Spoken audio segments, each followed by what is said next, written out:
The air inside the Senate chamber felt strangely electric, as though the walls themselves were leaning in, eager to witness what would unfold. Reporters sat poised, their cameras trained with military precision. Staffers stopped typing. Even the marble column seemed to stiffen. Word had already spread across Capitol Hill that Senator John Kennedy was preparing to read aloud a controversial new bill introduced by Congressman Adam Schiff. No one knew exactly how he would deliver it, but everyone suspected the moment would be tense, maybe even explosive. What they didn't expect was silence so heavy it could be felt like a weight on the chest. Kennedy walked toward the podium with his usual unhurried gait, the kind that suggested he had all day and every intention of using it. His expression wasn't fiery or mocking or theatrical. Instead, he looked oddly solemn, almost reflective, as though the words he were about to speak required reverence rather than confrontation. Schiff sat at the opposite end of the chamber,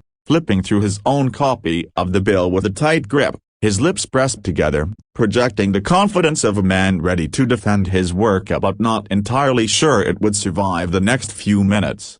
Kennedy cleared his throat and held up the document. The room grew still. "Colleagues," he began, his voice soft but unmistakably steady, "I'm going to read this bill, word for word, as written." His tone carried no exaggeration, no dramatic edge, just a plain, unvarnished promise, and then he began. Paragraph after paragraph poured from his mouth, a dense language, complicated clauses, sweeping restrictions, expansive powers. He read it without commentary, without facial expression, without so much as a raised eyebrow. But the more he read, the more the room shifted. Senators who had glanced at their phones earlier now sat fully upright. Staffers whispered to each other, sharing looks of disbelief. At one point, even Schiff leaned back in his chair, as though hearing his own proposal through someone else's voice suddenly revealed a very different picture.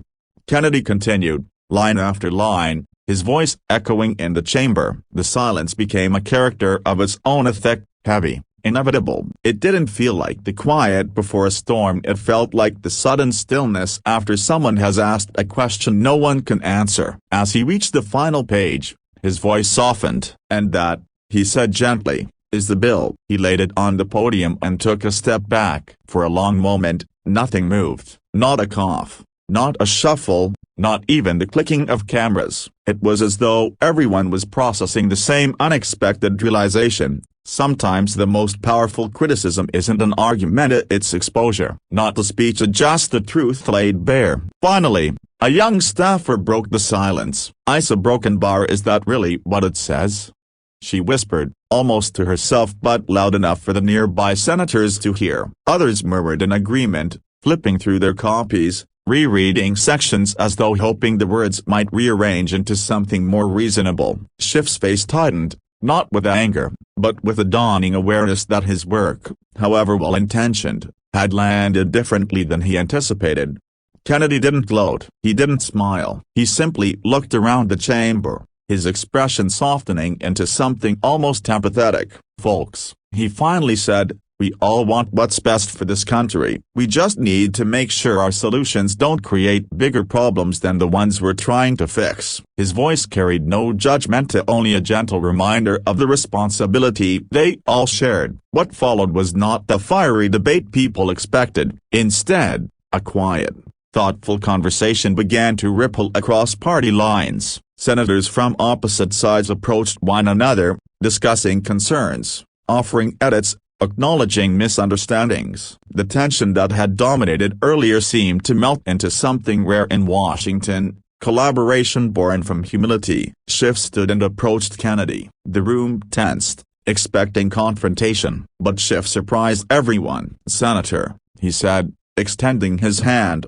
"thank you for reading it." "I think a broken bar." He paused, searching for the right words. "I think hearing it out loud made me realize we need to take another look." Kennedy shook his hand without hesitation. "We can work on it together," he said quietly. That simple exchange, yet two men from opposite political worlds agreeing to rethink something, sparked murmurs throughout the chamber. It didn't erase disagreements, didn't magically solve long-standing issues, didn't heal the deep political divide, but it planted a seed, a small one, a seed of humility, of listening, of remembering that behind every title and argument and bill sits a very human desire to do good, however imperfectly.